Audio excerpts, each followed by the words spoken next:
Hello student, welcome to our YouTube channel Adhyayan Marg. Student, आज हम discuss करने जा रहे हैं क्लास 10th मैथ्स में chapter number 1 real numbers exercise 1.2 question number 3। तो चलिए इस क्वेश्चन को समझते हैं और इसके अपने सारे कॉन्सेप्ट्स को क्लियर करते हैं। तो चलिए समझते हैं कि इस क्वेश्चन में हमें करना क्या है। सबसे पहले find the LCM and HCF of the following integers by applying the prime factorisation method. तो इस क्वेश्चन में हमें जो ये नंबर दिए गए हैं इंटीजर्स, इनका एलसीएम और एचसीएफ निकालना है। किसकी मदद से? With the help of prime factorisation method. I hope आप सबको प्राइम फैक्टराइजेशन मेथड क्लियर होगा, क्योंकि हमने प्रीवियस वीडियो में भी आपको स्टेप बाय स्टेप सारी चीज़ें बताई थी। तो कोई बात नहीं, इस वीडियो में भी हम अपने सारे कॉन्सेप्ट को दोबारा से रिवाइज करेंगे और देखते हैं प्राइम फैक्टराइजेशन हम कैसे करते हैं। तो सबसे पहले हम यहाँ पे लिखेंगे 12 किससे डिविजिबल हो सकता है? सबसे छोटे नंबर से 2 से। तो 2 6 जा, उसके बाद 6 2 से 2 3 जा और 3 1 जा। ये जो मैंने किया है इस मेथड को बोलते हैं बेटा प्राइम फैक्टराइजेशन मेथड, क्योंकि जो भी नंबर है, कौन से नंबर है, ये प्राइम नंबर्स हैं। एंड आई होप आप सबको क्लियर होगा कि प्राइम नंबर्स क्या होते हैं। जिस बच्चे को पता है प्राइम नंबर्स क्या होते हैं वो कमेंट बॉक्स में लिखेंगे।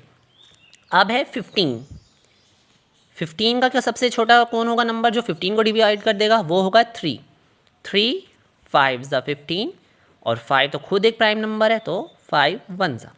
अब क्या है हमारे पास? 21 को लिखेंगे 3 7 ज़ा 21 और 7 1 ज़ा 7। तो देख लो स्टूडेंट, हमने 12 का, 15 का, 21 का, तीनों को प्राइम फैक्टराइजेशन मेथड से हमने इसके फैक्टर्स को निकाल लिया। अब एक एक करके इनके फैक्टर्स को हम यहाँ लिखेंगे। 12 का होगा 2 इंटू 2 इंटू 3। 15 का होगा 3 इंटू 5 और 21 का होगा 3 इंटू 7। तो हमने सबको एक एक करके लिख लिया है। 12 के फैक्टर 2 इंटू 2 इंटू 3, 15 के फैक्टर 3 इंटू 5 एंड 21 के फैक्टर 3 इंटू 7। अब हमें क्या देखना है? अब हमें देखना है एचसीएफ।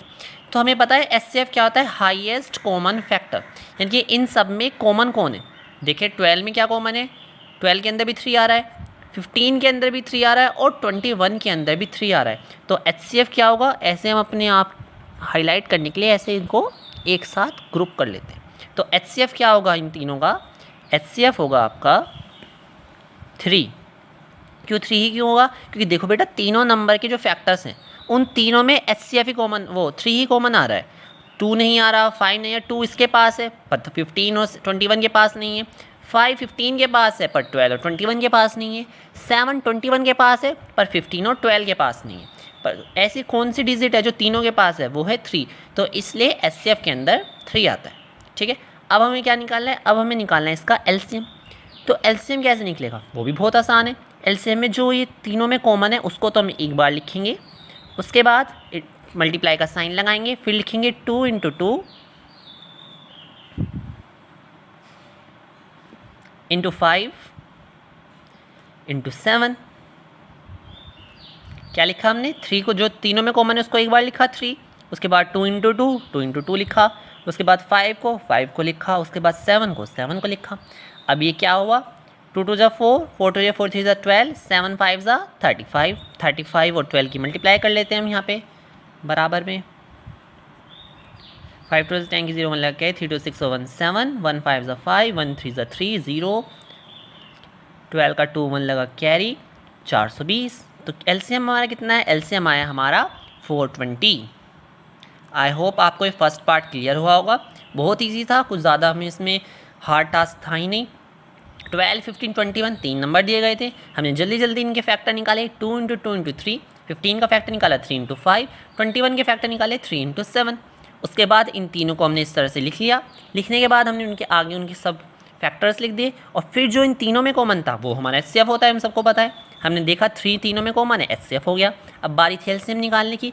एलसीएम निकालना भी आसान था। एलसीएम के लिए 3 जो तीनों में कॉमन है उसको एक बार लिखा, 2 इंटू 2 लिखा, 5 लिखा, 7 लिखा, सबकी मल्टीप्लाई करी, आंसर आया हमारा 420।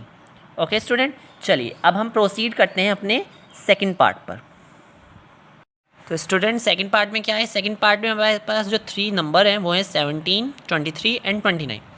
तो चलिए 17 का 17 1 ज़ा 17, 23 का 23 वन ज़ा 23 एंड 29 का 29 वन ज़ा 29। अब क्या, अब HCF क्या है, HCF देखते हैं। सबसे पहले 17 को लिखा हमने 1 इंटू 17, भाई हम 1 तो लिख सकते हैं ना। 23 को लिखा हमने 1 इंटू 23, 29 को भी लिखा 1 इंटू 29। अब तीनों में क्या कॉमन है, क्या कॉमन है तीनों में, तीनों में कॉमन है 1, तो HCF आपका क्या आएगा, HCF आएगा 1।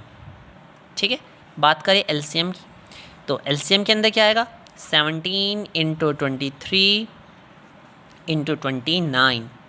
तो सबसे पहले चलो 17 इंटू 23 करते हैं, तो आंसर आएगा 391, और फिर जब 391 की हम 29 में मल्टीप्लाई करेंगे तो हमारा आंसर आएगा 11339। ओके स्टूडेंट, ये हमारा आया आंसर। फर्स्ट पार्ट में 420 आंसर था LCM और 3 हमारा था HCF। ऐसी सेकंड पार्ट में 1 तो हमारा HCF है और 11339 हमारा LCM है। आई होप आपको ये दोनों पार्ट क्वेश्चन नंबर 3 के क्लियर हुए होंगे, और जो इसका रिमेनिंग थर्ड पार्ट है आपको वो खुद सॉल्व करके उसका आंसर कमेंट बॉक्स में लिखना है। Okay student, thank you for watching this video and do practice always. Thank you.